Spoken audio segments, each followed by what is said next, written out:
नए साल का जोश है, 48 घंटे से कम का समय बचा है, लेकिन काशी हो या वृंदावन, लोगों का हुजूम है। आज बैकुंठ एकादशी भी थी, कल भी है, कल कुछ थोड़े समय के लिए है, तो लोगों ने आज वृंदावन में भी दर्शन करने के लिए पहुंच रहे हैं और कल भी पहुंचेंगे और परसों भी। नए साल से पहले वृंदावन में और काशी में भी एक लगातार भीड़ देखने को मिल रही। जब से काशी कॉरिडोर या काशी का कायाकल्प किया गया है, तो वहाँ की भीड़, आप ये ड्रोन से लिए हुए तस्वीरें हैं, आप अंदाज़ा लगाइए कि कितने लोग होंगे वहाँ पर। ये सिर्फ तस्वीरों से अंदाज़ा लगाने की बात है। हमारे दोनों संवाददाताओं ने आज सुबह इस भीड़ का जायजा लिया और आप तक ये खबर पहुंचाई।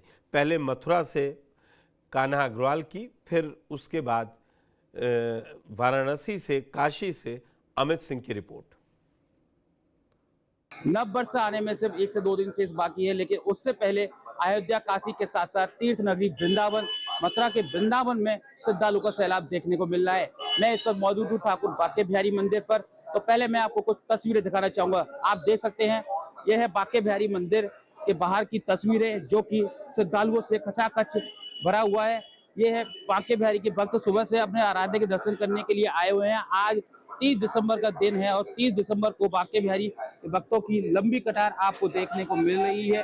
आप देख सकते हैं कि मंदिर गेट नंबर 3 के बाहर हम लोग खड़े हुए हैं और गेट नंबर 3 के बाहर से श्रद्धालु लगातार लाइन में खड़े होकर अपने आराध्य के दर्शन के लिए इंतजार कर रहे हैं। और देखिए से भारी ठंड है, लेकिन इस भीड़ में भी, भारी भीड़ में भी श्रद्धालुओं में जोश काफी है। अपने आराध्य के जयकारे लगाते हुए वे आगे बढ़ रहे हैं और अपने आराध्य के सिर्फ यही चाहते हैं कि उनके दर्शन हो जाए, एक झलक मिल जाए। नव वर्ष आने को है। तो पहले में आप तस्वीरें देख रहे होंगे, ये पुलिस चौकी को पार करती हुई तस्वीरें हैं, जो कि काफी लंबी कतार आपको दिखाई दे रही होगी बांके बिहारी मंदिर से होती हुई। और बांके बिहारी मंदिर से आई ये तस्वीरें खासकर ये बता रही है कि श्रद्धालुओं में किस तरह का जो भाव है और आस्था है, वह ठंड में भी भारी दिखाई दे रही है। क्योंकि जहां एक तरफ प्रशासन द्वारा भी अपील की जा रही है कि यदि जरूरी हो तो ही मंदिर आए, क्योंकि भीड़ काफी है, लेकिन व्यवस्था प्रशासन द्वारा पूरी की गई है। आप देख सकते हैं कि यहाँ पर बैरिकेटिंग की गई है। बैरिकेटिंग के माध्यम से प्रशासन द्वारा भक्तों को दर्शन कराए जा रहे हैं। पुलिस भी मौके पर मुस्तैद है और मुस्तैद होने के साथ साथ श्रद्धालुओं को किसी तरह की कोई परेशानी ना हो, उसका भी खासकर ध्यान रखा जा रहा है। तो आप देख सकते हैं श्रद्धालु का सैलाब का जो है वो धीरे धीरे प्रारंभ हो चुका है। श्रद्धालु अपने आराध्य के दर्शन करने के लिए मंदिर तक जा रहे हैं। कुंज गलियां भरी हुई हैं, सड़कों तक ये भक्तों का सैलाब आपको दिखाई दे रहा है। और सभी श्रद्धालु देखिए कितने जोश में हैं कि वो अपने आराध्य के दर्शन करना चाहते हैं। तो ये है नजारा वृंदावन के ठाकुर बांके बिहारी मंदिर का। और ये हाल नहीं वृंदावन का ही नहीं है, काशी अयोध्या के साथ साथ वृंदावन के जो अन्य मंदिर है, निधवन, राधा रमण, वहां पर भी भक्तों का काफी भारी सैलाब देखने को मिल रहा है। हो सकता है नव वर्ष पर यह संख्या और ज्यादा देखने को मिले। कहाँ से आई आप? दिल्ली से। बांके बिहारी दर्शन कर रही है, नव वर्ष पर भीड़ है, क्या कहेंगे इस पर? बहुत ज्यादा, कोई इंतजाम नहीं कर रखा, भीड़ बहुत ज्यादा कर रखी है। क्या कहेंगे आप? बहुत अच्छा इंतजाम है, बहुत अच्छा है, सब कुछ बढ़िया। बांके बिहारी लाल। We are truly very blessed and lucky to seek Banke Bihari Ji's blessing, and we are very lucky to seek his blessing in the serene time of New Year. That's it. I just want to say that. Thank you. के बारे में क्या कहेंगे, वहाँ की व्यवस्था है? It is really good. According to the people we have here, it is really good. क्या नाम है आपका? सौरभ मेहरा, जबलपुर, मध्य प्रदेश। कितनी देर हो गई लाइन में लगे हुए आपको? करीब 1 घंटे हो गया। आप मंदिर दर्शन करने जा रहे हैं, तो क्या कहेंगे? बोलो बस राधे राधे बोलेंगे बस। तो कान्हा और अमित दोनों लोग मेरे साथ जुड़ चुके हैं। पहले मैं चलूंगा अमित सिंह के पास। अमित सिंह की एक रिपोर्ट भी अभी मैं आप लोगों तक पहुंचाऊंगा, जिसमें उन्होंने पूरा 13-14 मिनट का पूरा दिन भर का एक जायजा लिया था और दिखाया था। अमित, अभी इस समय आप जहां पे खड़े हैं, वो जगह बताइए बनारस में कहाँ खड़े हैं जहां इतना भीड़ नहीं है, आप लाइव दे पा रहे हैं। मैं जल्दी से पूछूंगा। और क्या लग रहा है कि जो ये एकदम से 2014 के बाद सांस्कृतिक राष्ट्रवाद की बात उठी है, इसीलिए मैंने आपसे 2 मिनट के लिए बात करना चाहिए। ये अब गोवा जैसे डेस्टिनेशंस को, मनाली जैसे, फुल वहाँ भी है, मनाली में आ रहे हैं, हर जगह के विजुअल आ रहे हैं, जैसलमेर में फुल है, रणथंभौर फुल है, लेकिन जो ये न्यू ईयर के आसपास दिल्ली के आसपास से जो वृंदावन के पास लोग पहुंच रहे हैं, वहां भी संख्या बहुत ज्यादा पहुंचती है। काशी का क्या हाल है, जल्दी से आप बता दीजिए। देखिए पुष्कर जी, इस समय बनारस जो है वो देश का सबसे ज्यादा हॉट टूरिस्ट प्लेस बना हुआ है। देश भर के लोग इस समय वाराणसी पहुंच रहे हैं। 25 दिसंबर से लगातार जो टूरिस्ट पहुंच रहे हैं उनकी संख्या बेतहाशा बढ़ रही है। 4 से 6 लाख के बीच इस समय जो टूरिस्ट हैं वो बनारस में मौजूद हैं। 31 और 1 को ये संख्या हो सकता है 7 लाख के आसपास देखने को मिले। भीड़ इतनी ज्यादा है कि गोदौलिया और उसके आसपास के इलाके में अब मोबाइल नेटवर्क काम नहीं कर रहे हैं, इसलिए थोड़ा हमको अलग हटकर आपसे बातचीत करनी पड़ रही है। तो इस समय बनारस में एक तरीके से जाम की स्थिति है, चाहे होटल हो, रेस्टोरेंट हो या फिर होम स्टे हो, बिल्कुल सारी चीजें इस समय बिल्कुल फुल है। और ये उम्मीद की जा रही है कि 31 और 1 इन 2 दिनों में करीब करीब 300-350 करोड़ का बिजनेस बनारस करेगा। ओवर क्राउड है, ओवर मतलब फ्लो चल रहा है इस समय टूरिस्टों का।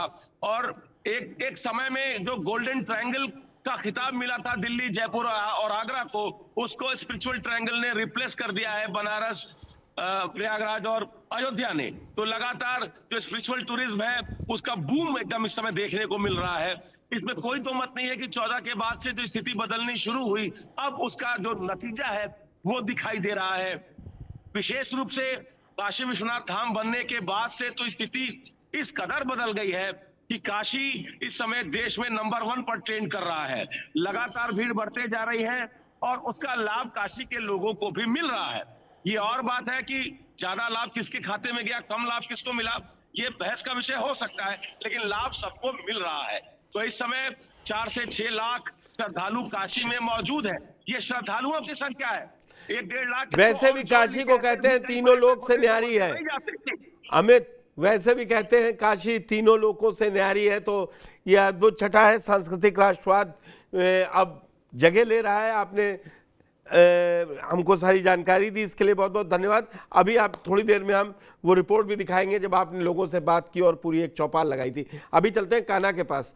कान्हा के पास स्थित ये है कि कान्हा वृंदावन की गलियों से कहीं भी ऐसी जगह नहीं थी जहां से ये लाइव दे सकते, तो इन्होंने बड़ी मुश्किल से घर से जुड़े हैं। और कान्हा का कहना है कि आज जितनी भीड़ थी उससे डबल भीड़ कल हो सकती है। कान्हा जी, उसका जी आपको बता दें कि वीकेंड चल रहा है और नववर्ष पर सभी लोग धार्मिक नगरी की ओर वीकेंड आ तो रहे क्या हैं। है ऐसे में कान्हा, आज तो मंडे है, लेकिन लोग नए साल मनाने के लिए वीकेंड तो नहीं है ये। मतलब आप वीकेंड इसलिए कह रहे हैं क्योंकि 29, 30, 31 का कुछ लोगों की छुट्टियां भी हो जाती हैं, तो लोग अपनी छुट्टी बनाने के लिए यहाँ पर आ रहे हैं। लेकिन सोमवार का दिन है, जिस हिसाब से यहाँ पे भीड़ नहीं होती थी, वो भी भीड़ उसके ज्यादा आज भीड़ वृंदावन में देखने को मिल रही है। क्योंकि वृंदावन धार्मिक स्थली है, बांके बिहारी, राधा रमण और अनेक कृष्ण के रूप के यहाँ पे दर्शन होते हैं। तो आज सुबह की, जैसे कि मैंने तस्वीरें भी दिखाई थी, बांके बिहारी मंदिर से जहाँ गेट नंबर 3 से लेकर कि गलियों से और सड़कों तक भक्तों की लंबी कतार देखने को मिली थी, जिसमें भक्त काफी जोश से भरे हुए थे और राधे राधे नाम की जयकारे लगाते हुए अपने आराध्य के दर्शन करना चाहते थे। आज सोमवार का दिन है, कल मंगलवार है, 31 दिसंबर है और उस कल जो होगा नववर्ष का, जो आने वाला नववर्ष उसको स्वागत किया जाएगा और बीते हुए नववर्ष को बाय बाय कहा जाएगा, जिसको लेकर श्रद्धालु जो है अपने आराध्य के दर्शन करना चाहते हैं। वह यही चाहते हैं कि नववर्ष की शुरुआत अपने आराध्य के साथ हो। और ऐसे में वृंदावन में मथुरा की बात की जाए तो होटल संचालक के स्वामी भी इसमें कहीं अपनी मौजूदगी ऐसी नहीं दिखा रहे हैं कि वह यहाँ मौजूद नहीं है। उनके द्वारा भी रेट काफी ऊंची कर दी गई है, 20 से 30% ठीक है कान्हा, बढ़ोतरी। कान्हा मैं आप पास लौटूंगा। और एक खबर और चल रही है जो जिसके 2 लाख तक के टिकट बिके। आपने दिनेश फलाहारी जी से बात भी करी है, वो भी मैं आपकी बातचीत दिखाता हूं पहले और आपसे उस पर जानकारी ले लेते हैं, फिर उसके बाद मैं वाराणसी की वो रिपोर्ट भी दिखवाऊंगा। तो मैं पीसीआर से कहूँगा एक दिनेश फलाहारी का टिक टैक जरा चला दें, जिसमें सनी लियोनी के व्रज प्रवेश पर साधु संत ने रोक लगा दी है। उनका एक प्रोग्राम होना था जिसमें 2 लाख तक के टिकट बिके थे। अब क्या है, आयोजकों का जिन्होंने टिकट खरीद लिया है उनके पैसे वापस कर रहे हैं या एक नया विवाद खड़ा हो रहा है? मथुरा में सनी लियोन को लेकर एक नया विवाद छिड़ गया है, जिसको लेकर साधु संतों में आपत्ति है। यहाँ तक कि कुछ सनातनी लोग भी इसका विरोध कर रहे हैं। हमारे साथ इस पर बात करने के लिए दिनेश फलाहारी मौजूद हैं। दिनेश जी, क्या मामला था सनी लियोन को लेकर, जिसको लेकर आपने पत्र लिखा और मांग करी थी? देखिए, एक होटल में सनी लियोन का प्रोग्राम होने जा रहा था। जी। तो यहाँ ब्रजभूमि गोलोक भूमि है, जहाँ भगवान राधा कृष्ण ने महाराज किया है, माखन-चोरी लीला की है। यहाँ सभी संत भगवान भजन, ध्यान, योग, साधना में लीन रहते हैं, भजन कीर्तन करते हैं, पूजा पाठ करते हैं। तो ऐसी दिव्य भूमि में सनी लियोन जिसने पोर्न फ़िल्म बनाई, उसका यदि यहाँ असली नृत्य होगा, फुहड़ डांस होगा, तो हमारे साधु संतों को बहुत बुरा लगेगा। तो हमने जिलाधिकारी मथुरा को पत्र लिखा है और माँग की है कि हमारे ब्रजभूमि में सनी लियोन जैसी अभिनेत्री का कोई भी असली डांस नहीं होना चाहिए। यह लोग हमारी सनातन संस्कृति को बदनाम करना चाहते हैं, हमारी ब्रजभूमि को बदनाम करना चाहते हैं, ब्रजभूमि को गंदा करना चाहते हैं, इसलिए ऐसा कार्यक्रम रखा गया है। तो हमने हमारी शासन प्रशासन से यही मांग है कि ऐसे प्रोग्राम को रद्द किया जाए। यदि ये प्रोग्राम रद्द नहीं होता है तो हम लोग भूख हड़ताल करेंगे। ये बताइए, सनी लियोन को लेकर आपकी आपत्ति है कि वो ब्रज में ना है, यही आपकी आपत्ति है, कुछ और भी आपत्ति है इसके सिवा? हमारी यही आपत्ति है, वो ब्रजभूमि में ना घुसे और हमारे यहाँ कोई भी प्रोग्राम ना करे। ये तो साधु संतों की तपस्या की भूमि है, यहाँ सनी लियोन का कोई काम नहीं है। सनी लियोन की बात कर रहे हैं, सनी लियोन महाकाल के मंदिर जाती हैं, पूजा अर्चना करती हैं, उस पर आप क्या कहेंगे? देखिए, ऐसी अभिनेत्री को तो मंदिर में भी प्रवेश नहीं करना चाहिए, क्योंकि जो गंदी फिल्म बना चुकी हो, अपने अंगों का, दृश्यों का, अंगों का मतलब दिखावा करती हों, तो ऐसे जो गंदगी परोसने वाली अभिनेत्री हैं, उनको तो बिल्कुल बैन कर देना चाहिए मंदिरों में भी। तो मंदिर में जब पूजा करी थी तो वहाँ पे तो देखा था पुजारी पूजा करा रहे थे, तो उनके बारे में कुछ कहेंगे आप? हम तो यही कहेंगे सभी पुजारी, सभी संत भगवान से कि ऐसी अभिनेत्री से ना तो पूजा कराएँ, ना इनको मंदिर में प्रवेश दिया जाए। ऐसी अभिनेत्रियों का तो पूर्णतः बहिष्कार होना चाहिए। सुनने में आ रहा है कि कार्यक्रम रद्द कर दिया गया है, क्या ये सही है, गलत है? देखिए, इसकी कोई हमारे पास अभी सूचना नहीं है, लेकिन यदि कार्यक्रम रद्द कर दिया गया है, तो बहुत खुशी की बात है। हमारे संत भगवान को बहुत खुशी मिलेगी और हम तो योगी जी को भी धन्यवाद देंगे। इस प्रकार के प्रोग्राम बिल्कुल रद्द होने चाहिए। एक आखिरी सवाल, कोई भी मामला होता है सबसे पहले आप ही सबसे पहले बोलते हैं, अन्य लोग क्यों नहीं बोल पाते हैं? क्या कारण रहा है ऐसा? देखिए, कुछ लोगों को डर लगता है, सत्य बात कहने में डरते हैं और कहीं चंदा मिल रहा हो, कहीं पैसा मिल रहा हो तो वहाँ पहुँच जाते हैं। अरे तुम पहले सनातन धर्म की रखवाली तो करो। तुम सनातन धर्म के इतने बड़े पुजारी हो, इतने बड़े धुरंधर हैं, तुम्हारा नाम है और सनातन धर्म के लिए बोलने में डरते हैं। अरे तुम्हें मुस्लिमों से इतना ही डर है तो तुम हिंदूवादी क्यों कहलाते हो? मुस्लिमवादी कहलाओ। सनातन धर्म के लिए बोलना चाहिए, लड़ना चाहिए, सनातन धर्म के लिए अड़े रहना चाहिए। पहले मुगलों ने हम पे अत्याचार किए थे। हमारे तो हमसे अच्छे तो हमारे पूर्वज थे, जिन्होंने अत्याचार सहन किया लेकिन धर्म परिवर्तन नहीं किया। आज का हिंदू तो इतना डरपोक रह गया है, यदि किसी औरंगजेब का यहाँ पे मुगल शासकों का दोबारा कब्जा हो जाए तो ये तो धर्म परिवर्तन कर लेंगे। इतना डरते हैं, तो ऐसा नहीं डरना चाहिए। हम तो यही कहना चाहते हैं, सभी के सही प्रार्थना करना चाहते हैं कि खुल के बोलो, सनातन धर्म के लिए लड़ो, बोलो और समझो। धन्यवाद। ये थे हमारे साथ दिनेश पलाहारी, जिन्होंने बताया कि सनी लियोन के कार्यक्रम को लेकर जो उनकी आपत्ति है, वह कार्यक्रम नहीं होना चाहिए। हालाँकि सूचना मिल रही है कि कार्यक्रम रद्द कर दिया गया है, लेकिन अभी ऑफिस से जानकारी आएगी, उसके बाद ही इस पर कुछ कहना तय होगा। कान्हा अग्रवाल, टीवी 9 भारतवर्ष, मथुरा। तो कान्हा, जो आपने बातचीत में कहा कि मिल गई है जानकारी, तो वाकई में हो रहा है ऐसा कि इनकी बात सुनी जा रही है कि नहीं सुनी जा रही है? जी पुष्कर जी, आपको बता दें कि जो द ट्रंक जो होटल है, उनके द्वारा ये कार्यक्रम ऑर्गेनाइज किया जा रहा था, जिसमें रोटरी क्लब ऑफ मथुरा भी सहयोगी था। अब जब संतों ने, साधु संतों में इसकी बात पहुंची, उन्होंने प्रशासन से मदद की गुहार लगाई। उन्होंने कहा कि ये कार्यक्रम नहीं होना चाहिए, नहीं तो हंगामा खड़ा हो सकता है। इसको ध्यान में रखते हुए द ट्रंक के जो स्वामी हैं, उनके द्वारा सोशल मीडिया, जो उनका सोशल मीडिया हैंडल है, उस पर लिखा गया है कि हम ब्रजवासियों की मांग को रखते हुए और उनके सम्मान को ध्यान में रखते हुए सनी लियोन का जो कार्यक्रम है हम उसे रद्द करते हैं। उनके द्वारा ये जानकारी खुद सोशल मीडिया प्लेटफॉर्म पर दी गई है और जो कार्यक्रम 1 जनवरी को होना था वह कार्यक्रम अब नहीं होगा। अब नहीं होगा, आप जैसा कि बता रहे हैं। तो कान्हा, क्या ये बताया है, क्योंकि इसका टिकट कह रहे थे 2-2 लाख रुपए तक में बिकने वाला था, क्या उम्मीद है कि कुछ लोगों ने खरीद लिया था, उनके पैसे वापस करेंगे ट्रंक होटल वाले कि नहीं? जी, जहाँ तक अभी इसके बारे में कोई भी जानकारी सामने नहीं आई है कि पैसे वापस होंगे या नहीं होंगे, जिन लोगों ने टिकट लिए हैं उनका क्या होगा। अभी तक जो जानकारी मिली है 20,000 से लेकर 2 लाख तक के टिकट थे। 4 कैटेगरी में इसे बांटा गया था, 20,000, 60,000, 1 लाख और 2 लाख तक में। लेकिन जिन्होंने टिकट खरीदे हैं आखिर वह लोग कौन है, अभी तो ये भी क्लियर नहीं हो पाया है। साथ ही साथ ये भी है कि जिन्होंने टिकट खरीदे हैं क्या उनके पैसे वापस होने के लिए जो स्वामी है, होटल स्वामी है, वो देंगे या फिर जो कार्यक्रम होगा वो किस प्रकार किया जा रहा है। सूत्रों की जो जानकारी मिल रही है बताया जा रहा है ठीक है, कि पैसे उनके वापस हो सकते हैं। साथ ही जो सनी लियोन की जगह कोई और भी उनकी जगह मौजूद होगी जो डीजे पर रहेंगी, जो डीजे शो कार्यक्रम था। ठीक है कान्हा, आपने पूरी जानकारी दी दोनों पे। मेरे पास समय कम है क्योंकि अब मुझे वो वाराणसी में क्या न्यू ईयर से पहले हो रहा है वो खबर भी आप लोगों को दिखानी है, जहां मथुरा और काशी, हर जगह, अयोध्या में भी यही हाल है। आपको 2 जगह की रिपोर्ट मैंने दिखाई। तो कान्हा, आप हमसे जुड़े और सारी जानकारी दी, इसके लिए धन्यवाद। अब अमित सिंह की वो रिपोर्ट जिसमें उन्होंने बातचीत की है कि क्यों इतनी भीड़ अचानक से वाराणसी में इन 4-5 सालों में बढ़ी।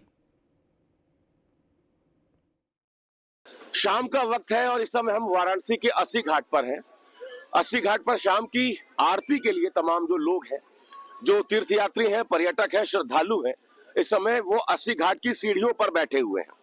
सामने माँ गंगा है और शाम की आरती की तैयारी चल रही है। कुछ ही समय में यहाँ आरती आप देखेंगे। ये रोजाना का ये शेड्यूल है, रोज यहाँ माँ गंगा की आरती होती है। पहले तो सिर्फ दशाश्वमेध और एक आध घाट ही थे जहाँ आरती होती थी, लेकिन अब करीब करीब 1 दर्जन ऐसे घाट है जहाँ गंगा आरती होती है। पिछले 5 सालों में बनारस देश का सबसे ज्यादा टूरिस्ट अट्रैक्ट करने वाला टूरिस्ट डेस्टिनेशन बना हुआ है। सबसे ज्यादा संख्या में अगर श्रद्धालु, तीर्थयात्री, पर्यटक अगर कहीं पहुंच रहे हैं तो वो है काशी। काशी में ऐसा क्या है, काशी में ऐसा कौन सा आकर्षण है कि एकाएक 5-8 सालों में ये संख्या लगातार बढ़ते जा रही है। ये समझने के लिए हम काशी के अस्सी घाट पर हैं। आप कहाँ से आई है माता जी? वेस्ट बंगाल और उत्तर 24 परगना, हावड़ा। अच्छा, 24 परगना वेस्ट बंगाल से। हाँ। उत्तर 24 परगना वेस्ट बंगाल। तो पहली बार बनारस आई कि पहले भी आती रही हैं? फर्स्ट टाइम है? फर्स्ट टाइम, पहली बार है। अच्छा, साथ में है आपके? ना इधर में। अच्छा, आपके साथ में है। हाँ। तो पूरा परिवार आया है? हाँ, पूरा परिवार। तो पहली बार बनारस आया? तो क्या सुनकर आई है बनारस, क्या सोच के आई? ये शिव जी का महत्व, गंगा जी का महत्व। हाँ, यहाँ पर आरती होती है, बहुत हाँ। बढ़िया, वही सब। अच्छा, पहले जब फैमिली को अगर घूमने का प्लान करना होता था तो कहाँ फैमिली जाती थी आपकी? कहाँ आप लोग प्रिफर करते थे कि यहाँ घूमते हैं? हम लोग सभी जगह घूमते हैं, तीर्थ स्थान भी, पहाड़ भी। हाँ। सभी जगह घूमते हैं। बनारस पहली बार आई? बनारस पहली बार आए। बनारस, क्या नाम है आपका? तिहासा भूमि। तो ये पश्चिम बंगाल से एक परिवार आया है। परिवार का ये कहना है कि बाकी शहरों में ये लोग जा चुके हैं लेकिन बनारस पहली बार आए हैं। बनारस शिव जी का शहर है ये, जो इन लोगों ने सुना माँ गंगा की आरती होती तो ये देखने समझने के लिए ये परिवार यहाँ आया है और यही 5-8 साल में हुआ है। ये जो एक कल्चरल नेशनलिज्म है, जिसको सांस्कृतिक राष्ट्रवाद कह रहे हैं, इस सांस्कृतिक राष्ट्रवाद का ये असर है कि बाकी सारे शहर, चाहे वो गोवा हो, चाहे वो आगरा हो, जयपुर हो, दिल्ली हो, उन तमाम शहरों को बनारस ने पीछे छोड़ दिया है। आप कहाँ से है दीदी? झारखंड। झारखंड में कौन सा शहर? हजारीबाग। हजारीबाग। आप तो बनारस आते रही हैं पहले भी कि पहली बार है? यही पढ़ते हैं हम लोग। अच्छा, बीएचयू के स्टूडेंट है? अच्छा, आप लोग तो स्टूडेंट है, ठीक है। तो ये शाम का वक्त है, आरती की तैयारी है। जिनको गंगा पूजा करनी है वो फूल माला लेते हैं और हम कोशिश कर रहे हैं लोगों से बातचीत करने के लिए। कहाँ से आया फैमिली आपका? बड़ौदा से। बड़ौदा, गुजरात। अच्छा, गुजरात से आया? बड़ौदा से आए। हाँ, बहुत बढ़िया। तो पूरा परिवार आया है? हाँ, दोस्त लोग आए सब हम। हाँ, तो आप लोग तो यूथ है। हाँ। तो बनारस क्या सोच कर आए? ऐसा तो कुछ सोच के नहीं आए थे, बस घूमना था बनारस, इसीलिए आए थे। और कुछ सोच के मन में लेके नहीं आए थे कि इधर बनारस जाना है, ये करना है, वो करना है, सिर्फ आना था और आए हैं। तो नए साल के स्वागत के लिए आए हैं बनारस। हाँ सही है, ऐसा ही मान सकते हैं। अच्छा, एक सवाल है मेरे मन में, पहले जो यूथ है वो गोवा जाना प्रिफर करता था, आगरा जाना प्रिफर करता था, काशी तो लोग एक सोच रखते थे कि जो बुजुर्ग है, जो दर्शन पूजन करने वाले लोग हैं वो काशी जाएंगे। यूथ क्यों काशी आ रहा, क्या लगता है आपको? पता नहीं, खींच रहे काशी, खींच रहे हैं हमको, खींच रहा काशी। है आकर्षण है काशी, आकर्षण है, आकर्षण है। खुला हुआ है। साथ में आप लोग? हाँ साथ में। बनारस कैसा लगा? बहुत अच्छा, अभी तो आज ही फर्स्ट डे है हमारा। हाँ अच्छा लगा? बहुत अच्छा, अभी तो बहुत घूमना बाकी है हमको। बहुत घूमना बाकी है। कहाँ से भी आप लोग? मैं उड़ीसा से आया हूँ। मैं उड़ीसा में कौन सा शहर है? मैं उड़ीसा में आपका संबलपुर शहर से आया हूँ। अच्छा, संबलपुर से है जी। आप नजदीक आ जाइएगा। अच्छा जी। तो आप पूरा परिवार आया है? नहीं, हम दोनों ये दोस्त आए हुए हैं। हम हैदराबाद से अभी आए, वहाँ पर हम लोग नौकरी करते हैं। नौकरी करते हैं? हाँ, और हैदराबाद से आए हैं बनारस ये नए साल मनाने के लिए। तो ये बताइए, यही सवाल हमने उनसे भी किया, यूथ तो गोवा प्रेफर करता था, नए साल का मतलब होता था क्रैकर शो, है ना, बीच पॉइंट, लवर्स पॉइंट, ये स्पिरिचुअल डेस्टिनेशन क्यों? जी मैं आंसर करता हूँ उसका। हाँ सर देखिए, आप बोला कि लवर्स पॉइंट फायरवर्क्स होता है, हमारा लव है विश्वनाथ जी के साथ, दूसरे हम इधर आए। हाँ। So and for us we feel उसका तांडव होता है ना, वही हमारा फायर क्रैकर है। And we love Vishwanath ji, so we have come here to spend the new years. क्या नाम है आपका? अनिरुद्ध। ये अनिरुद्ध जी हैं। भारत में सबसे ज्यादा टूरिस्ट अट्रैक्ट करने वाला जो ट्रायंगल था, जिसको टूरिज्म में कहते थे गोल्डन ट्रायंगल, दिल्ली, जयपुर, आगरा, ये गोल्डन ट्रायंगल सबसे ज्यादा टूरिस्ट खींचता था, लेकिन इसको स्पिरिचुअल ट्रायंगल ने रिप्लेस कर दिया। काशी, अयोध्या, प्रयागराज ये नंबर 1 पर चल रहा। क्यों? ये अनिरुद्ध जी ने बताया। तो ये काशी की ताकत है। पिछले 10 साल 12 साल में, स्पेशली 2014 के बाद से जो एक कल्चरल नेशनलिज्म है, सांस्कृतिक राष्ट्रवाद, उसका क्या असर है आप देखिए। उड़ीसा, झारखंड, पश्चिम बंगाल, तमाम जगहों से लोग आ रहे हैं। पहली बार आने वाले बहुत सारे परिवार हैं। इनका कहना है कि नया साल हम बाबा विश्वनाथ के शहर में मनाएंगे, उनके तरीके से मनाएंगे। ये अनाउंसमेंट चल रहा है आरती की, और तमाम लोग हैं। दीदी कहाँ से आए हैं आप लोग? हम लोग प्रयागराज से। अच्छा, प्रयागराज से आए हैं। तो बगल की है प्रयागराज, अयोध्या, वाराणसी, ये स्पिरिचुअल ट्रायंगल बनाता है। तो ये तमाम जो लोग हैं उनसे हम कोशिश कर रहे हैं बातचीत करने की।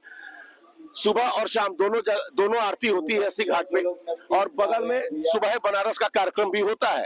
अस्सी घाट 2014 से पहले ये नया अस्सी घाट है। जो मूल अस्सी घाट है जहाँ रामचरितमानस लिखा था गोस्वामी तुलसीदास ने, वो बगल में है। ये नया अस्सी घाट है। ये जो सामने आप देख रहे हैं ये सुबह बनारस का मंच है। प्रधानमंत्री नरेंद्र मोदी ने 2014 7 नवंबर 2014 को यहीं पर फावड़ा चलाया था और स्वच्छ भारत अभियान की शुरुआत अपने संसदीय क्षेत्र में उन्होंने की थी। उसका असर ये है कि अब जो घाट है, जो सीढ़ियां हैं, वो स्वच्छ है। उसका भी एक बड़ा असर है कि पर्यटक यहाँ आता है, सीढ़ियों पर बैठकर गंगा आरती देखता है। कोई कृत्रिमता, कोई आर्टिफिशियल चीज यहाँ आपको नहीं दिखाई देगी। सामने माँ गंगा है और यहाँ गंगा आरती हो रही है। ये एक ताकत है, ये वो ताकत है धर्म, दर्शन और आध्यात्म के संगम का, जिसकी वजह से देश भर के जो टूरिस्ट है वो यहाँ पहुंच रहे हैं। और आप देखिए ये जो भीड़ है वो आपको लगातार बढ़ते हुए दिखाई देगी। 5 लाख से ज्यादा श्रद्धालु 25 दिसंबर से बनारस आ रहे हैं, और 31 और 1 तारीख को तो संख्या इतनी बढ़ जाएगी। उम्मीद है, जो अनुमान है प्रशासन का, कि 7 लाख के आसपास हो सकता है। तो तमाम जो लोग हैं वो यहाँ पहुंचे हुए। कहाँ से आई है दीदी आप? कहाँ से आई है? आगरा से। आगरा से आई है? जी जी। ताज नगरी से आई है? बिल्कुल, ताज नगरी से। तो पहली बार आई है बनारस? हाँ, पहली बार आए बनारस। क्या सुनकर आई है बनारस? बस यही कि भगवान शंकर की नगरी है, माँ अन्नपूर्णा की नगरी है, यहाँ आकर तो सब मंगलमय है। यही सब। नया साल बनारस में मनाना है या बाबा का आशीर्वाद लेके नए साल में प्रवेश करना है? नया साल बनारस में नहीं मनाना, बाबा का आशीर्वाद लेके नया साल में प्रवेश करना है। और बस यही कहने चाहेंगे कि सर्वे भी तू, सर्वा भी तू, जीवन भी तू, मृत्यु भी तू, दाता तू, विधाता तू, लेता तू, देता तू, सब कुछ तू, मैं कुछ भी नहीं, भगवान मैं कुछ भी नहीं। हर हर महादेव। हर हर महादेव। ये सब लोग साथ में ही आप लोग? नहीं। अच्छा, आप कहाँ से हो? हम हरियाणा से हैं। हरियाणा में कौन सा शहर? सोनीपत। अच्छा, सोनीपत से हैं। क्या नाम है आपका? सक्षम। सक्षम। हाँ जी। क्या करते हैं सक्षम? सर अभी करंटली मैं कमर्शियल पायलट लाइसेंस का एग्जाम दे रहा हूँ। अरे वाह, कमर्शियल पायलट है आप? नहीं हूँ नहीं, अभी स्टार्ट हो जाएंगे। तो आपको तो ताजनगरी जाना चाहिए था, गोवा जाना चाहिए था, बनारस आ गए इसी उम्र में? नहीं, बनारस का एक ये सुना है कभी से कि ये ऐसे महादेव की नगरी है यहाँ पे, तो एक बार मेरे को फील करना था, इन घाटों पे बैठना था, कैसा कैसा लगता है। हाँ। तो जैसे कल हम बैठे और सारी बात हुई, मतलब अलग अलग ही फीलिंग है यहाँ पे, मतलब वो वाइब्स फील किए? बताई नहीं जा सकती वो, बता नहीं सकते हैं, वो महसूस हो। देखिए, ये इसको स्पिरिचुअल टूरिज्म में कहते हैं अनसीन बनारस। जो दिखाई नहीं देगा, आपको फील करना पड़ेगा। ये सक्षम बता रहे हैं अनसीन बनारस क्या है। तो ये तमाम जो लोग हैं अलग अलग शहरों से हैं, हरियाणा, झारखंड, गुजरात। आप कहाँ से आई हैं दीदी? आसाम से। अच्छा, कौन सा शहर है? शिवसागर। शिवसागर से। फर्स्ट टाइम है बनारस? First time. कैसा फील हो रहा है? अच्छा लग रहा है। हाँ, बाबा की नगरी है। बाबा की नगरी है, इसको दर्शन करने आए हैं हम लोग। हाँ, तो क्या ये सोचा है कि नए साल में एंटर कर रहे हैं तो बाबा का आशीर्वाद चाहिए? क्या सोच कर आए हैं? हाँ, बाबा का आशीर्वाद के लिए आए हैं। हाँ, तो बाबा तो हमेशा से थे, अनादिकाल से बाबा विश्वनाथ यहाँ है। इतना समय क्यों हो गया यहाँ आने में? कुछ तो कहीं से तो क्ल्यू मिला होगा। भगवान जब बुलाए तभी आएंगे ना। ये भी एक मान्यता है, बाबा बुलाएंगे तो आएंगे। वैष्णो देवी और तमाम जो बड़े धार्मिक स्थल हैं वहां संख्या घट रही है। ये हम नहीं कह रहे, ये रिपोर्ट कह रही है। लेकिन काशी एक ऐसा डेस्टिनेशन है जहां लगातार संख्या बढ़ते जा रही है। संख्या पिछले 5 सालों में, जब से काशी विश्वनाथ धाम बना है, कॉरिडोर बना है, तब से बनारस आने वालों की संख्या 25 करोड़ तक पहुंच गई है। तो आप अनुमान लगाइए, लोग जो बता रहे हैं उससे आप ये समझने की कोशिश करिए कि काशी की क्या स्थिति है इस समय। कहाँ से आए सर आप? जोधपुर से। राजस्थान से। पहली बार है बनारस? बनारस तो कई बार आए हैं। हाँ, यहाँ पहली बार आया, अस्सी घाट। अच्छा सर, चूंकि आप पहले भी आ चुके हैं, ये इतना क्राउड पहले कभी बनारस में देखा? नहीं, पहले नहीं देखा। हाँ। अच्छा, ये हम समझने की कोशिश कर रहे हैं सर, आप अपना अनुभव बताइएगा कि ऐसा क्या हो गया कि लोग ताज नगरी आगरा, बीच डेस्टिनेशन गोवा, लवर्स पॉइंट छोड़कर काशी आ रहे हैं। स्पिरिचुअल टूरिज्म का क्या ऐसा जादू चढ़ गया? पहले भी सारी चीजें थी, काशी तो अनादिकाल से है, इधर 5, 7, 8 साल में ऐसा क्या हो गया? ये एक युग पुरुष द्वारा भारतीय संस्कृति के पुनरुत्थान का जो प्रयास किया जा रहा है, उसका एक सार्थक प्रतिबिंब है। तो इसको तो लोग सुनेंगे तो कहेंगे कि ये तो अंधभक्त हो गए हैं।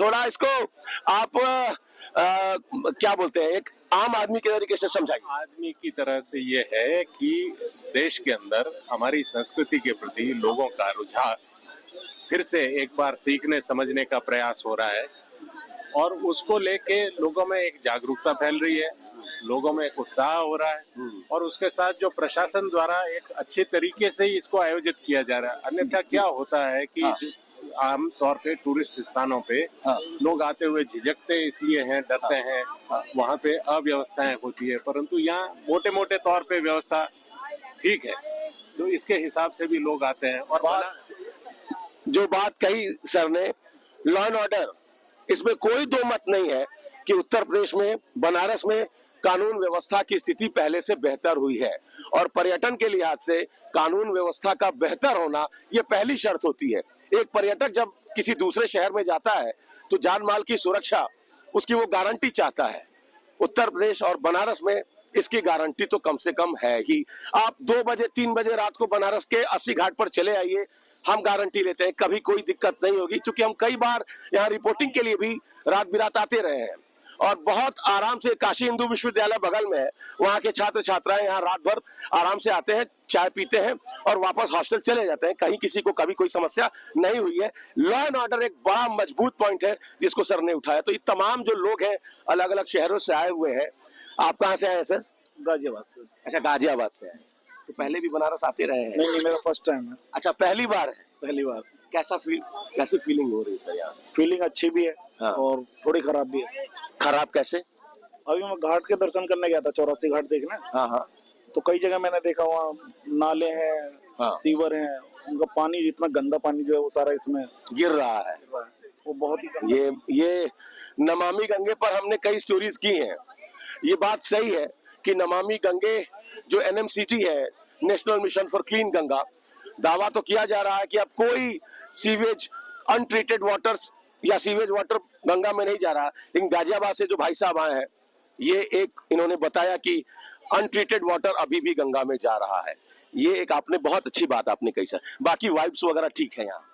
हाँ, वाइब्स ठीक है, अच्छी हैं, क्योंकि मेरा तो फर्स्ट टाइम का अनुभव है। लेकिन यहाँ के जो लोग हैं ना, मतलब जैसे लोकल किराया है, कोई मीडियम उम्र का आदमी है, अगर वो आके देखे तो जरा सी 1 किलोमीटर के डिस्टेंस के लिए कोई किराया फिक्स नहीं है। कोई किसी से भी 200 रुपये मांग ले, कोई 500 मांग ले। ये महाकुंभ के समय भी हुआ था कि जिसको जो मन में आ रहा वो किराया मांग रहा है। 1 किलोमीटर के लिए 200 रुपए लोग चार्ज कर रहे थे। उस समय भी प्रशासन ने ये दावा किया था कि हमने एक रेट लिस्ट बना कर रखा है और जगह जगह चौराहों पर हमने इसको लगवाया है। लेकिन उसकी जरूरत एक बार फिर से है।